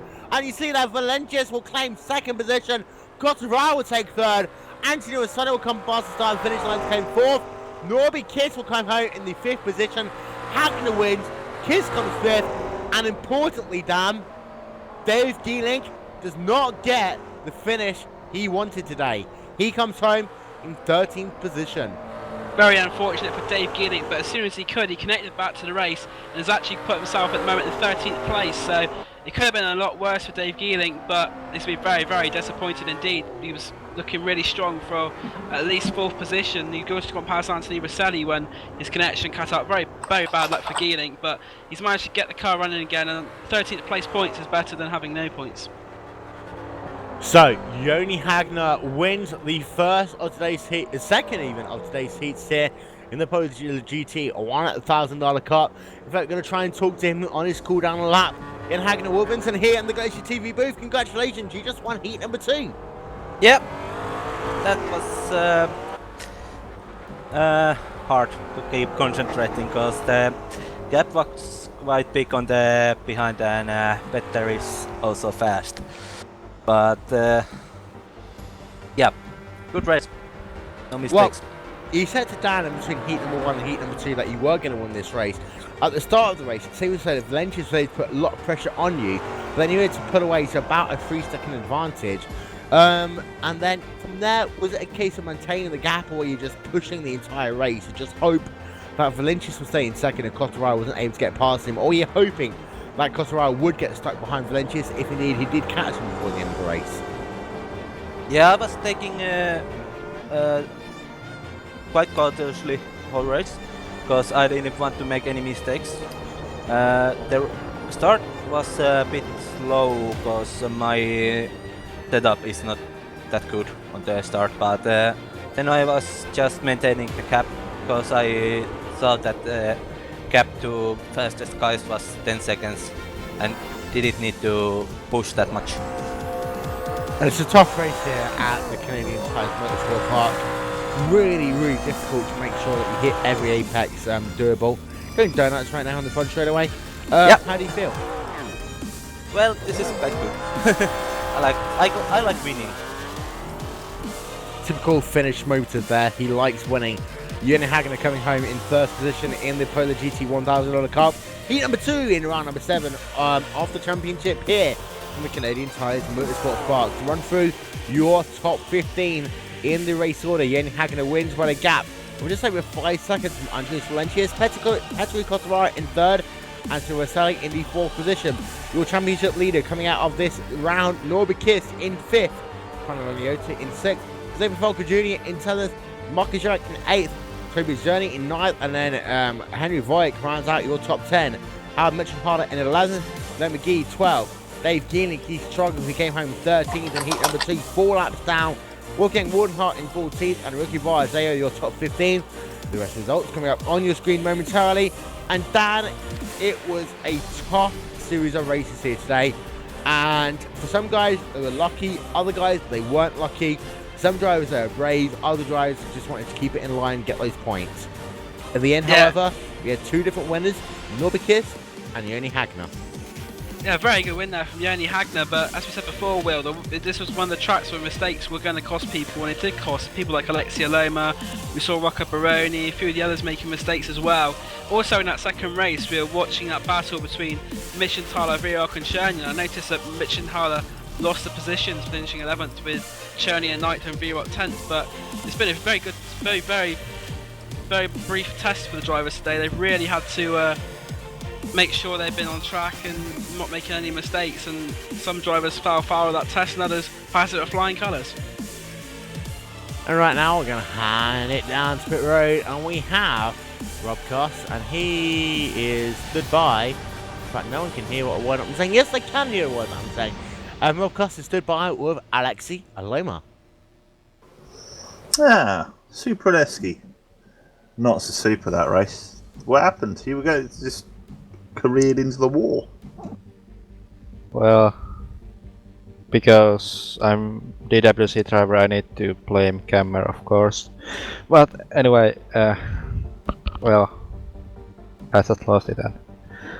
No, you should play the NFL on Fox Kurt Busch edition for me.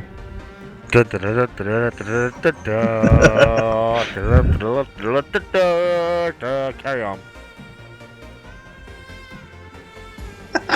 So, Will's completely lost my train of thought. Yeah, it's a big shame for you. You had a quick car. Do you think if you hadn't have hit the wall, where do you think you could have ended? Well, probably behind Petter. Or around there. Fair dues. I'm gonna pass you over to Dan Blake. Actually, Dan. Hello, who am I interviewing, Alexi? You guys are useless. Right now we're going to hand it back to pit road, and Dan Blake is stood alongside Tobias Zerny. And we're going to hand it over to Dan with Tobias. Tobias, last few laps saw you having a good battle with Harold Michenthaler and Henry Vierhoek, which you came on top of. How was your race?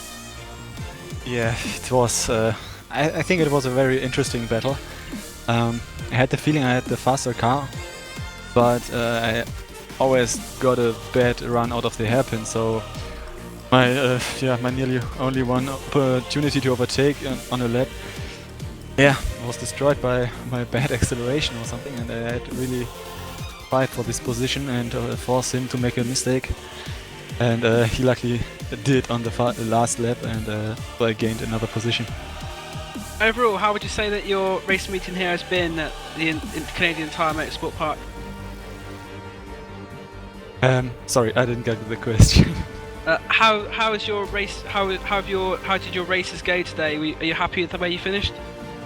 I think there were two moments which ruined a better result for me. In the first race, there was accident in turn 1 right in front of me, and I couldn't. I braked, but I couldn't avoid it, and had to go into the grass and lost. I gained two positions, but I also lost 2 positions, and lost a lot of time. In the second race, I got stuck behind someone in the first 2 laps, and until I managed to overtake this guy, I lost a lot of time. Next round that sees Phillip Island, a very similar track to this one. What are your hopes for the next round of the series? Yeah, first of all, I hope I will have a better preparation for the race. The day was very bad. When I started my PC today, my wheel was not working correctly, and I could fix it right to the end of the qualifying and just did 1 lap and entered the race. And so I hope for the next race I will have a decent setup and a good feeling for the car there. So that is Tobias Cherny. Back to you, Will. And I'm stood by right now with Yamari. Yamari, a very tough race here in heat number 2. Able to get you started yourself 5th on the starting grid in that number 9 machine. At the end of the race, you were able to get yourself up into, well, 21st position. So all but last but 1. Take us through what happened. Really unlucky. I was going into T1, and went a bit wide there, and then I was fighting to get back in the race. At T2, I was inside, and Glenn McGee, I didn't know that he didn't notice me, that I was still there, and I had nowhere to go, and we touched, and then I just spun out and broke my front suspension, and then the race was basically over after that. The race first heat was pretty good for me. I'm finally starting to get how to drive the whole car. I'm more of an oval guy myself. Well, come home second from last. Next off, we go to Phillip Island. Different racetrack in many ways, very similar in others. It's a big momentum racetrack. You're hoping for a better position, better finishing position in both the heats compared to today. Let's hope so. There you are, that's Yamaha there in that number 9 machine, coming home 21st in heat number 2. Very quickly, we're going to talk first of all to Petteri Kotivara. Petteri, what a run in that second half of that race. You finished third, but you were closing down big time with Howard Mitchelharder. In fact, you weren't closing down Howard Mitchelharder. I'm going to say that back. You closing down Andrew Silentius. Another 2 laps, you might have passed him, but you had to really push there in that second half of the race. Yeah, I think I've never pushed so hard than I did on the second part of the race. Even I got my neck a little bit pain there because I had to stare at the monitor and keep hitting the apexes and run as fast as I ever could. Well, 2 moderately good races here today. 2 weeks time, we'll go over to Phillip Island. Phillip Island, a very tough racetrack. You've got a lot of fast corners, just like here. A lot of gradient changes, just like here. We had 2 good finishes. Are you looking to repeat that down under in 2 weeks' time? Do you ask for me? Yes, I'm asking you a question. Pay attention. Phillip Island. That's nice. I think it will be kinda same racing as this one, as there is lots of draft with this car, so you can easily follow the guy in front. And Phillip Island, one of my favorite tracks, so yeah, I think I'll do some laps before the race. Good idea. Petteri Kotivara coming home in the 3rd position, handing it back down to pit road. Rob Cuff is right now stood by his partner, Lanioto. Hi, Topani. How was your race? It looked entertaining. The first one was quite entertaining, to say at least. But I seem to be always on the losing end. But I always got faster than the guy in front. I don't know how that works. You need to qualify better. If you're quicker than the guys in front, that means you're not nagging your qualifying laps. Yes, I know. So, how do you feel going into Phillip Island the next round? Do you think you can tame that track and maybe qualify a bit higher up the grid and, run with the boys at the front? Well, first of all, I tried to maintain the race pace I had today. It was a bit better than usual this far, so let's see about that qualifying then. And do you like Phillip Island as a track? Is it a favourite? Is it? Well, it's fun. I like it.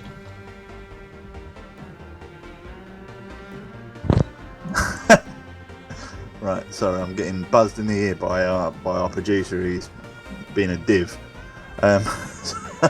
Basically, what are your main aims for the rest of the series? Are you going to aim top 5s, or are you going to try for a win? Yoni's got a win. You've got you've got to hold up with Glacier end and try and get another one. Well, it seems I had to ruin my first race to start at the top, so I don't know. I'm going to just trying to get good finishes and trying to keep some guys behind me. So. Excellent. I'm gonna hand back to Will Vinson. And right now I'm stood by Zach Hudson. Zach, what the hell are you doing asking for yourself on a road race? I'm just watching Clarence racing pretty much. There we are.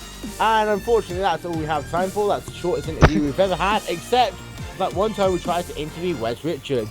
We'll be back in 2 weeks' time for the next round of the PolarGT $1,000 Cup, round number 8 at the Phillip Island racetrack down under in Australia. Don't forget, GlacierTV, your home for the 2013 iRacing.com World Championship Grand Prix Series. Cool, The next round taking place at the Indianapolis Motor Speedway. Next Saturday, starting time for that will be 2 p.m. GMT, preceded at 1 p.m. GMT by the second episode of the F1 show. Next Sunday as well, we have the ISOWC IndyCar Series, the Kentucky 400. Last year, the most crazy finish for an ISOWC race they've ever had. Tune in next Sunday to see what happens this time by. For myself, Will Vincent, from that crazy idiot Rob Cuss, and from Dan Blake, we'll see you all next time, and Zach Hudson still doesn't have an idea of why he's in a road race. We'll see you next time. Bye bye.